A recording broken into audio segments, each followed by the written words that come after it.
The concrete volume calculator for slab, footing, and column helps you quickly determine concrete volumes for rectangular and circular structures. Let's start with the drop-down menus. For shape type, you can select either rectangular for slabs and footings, or circular for columns. We'll use rectangular for this example. For units, you can choose imperial in feet or metric in meters. We'll select imperial.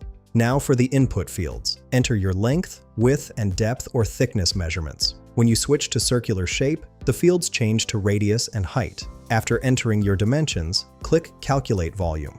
Here's our example. With length 10 feet, width 10 feet, and depth or thickness 10 feet, the calculator generates multiple results. Volume equals 37.04 cubic yards, which is what you'll order from your concrete supplier. It also shows volume as 28.32 cubic meters for metric reference. The cubic feet result of 1,000.00 feet cubed gives you the exact volume in cubic feet, useful for calculating material costs or comparing with specifications. This tool eliminates manual calculations and reduces ordering errors. Find the link in the description below.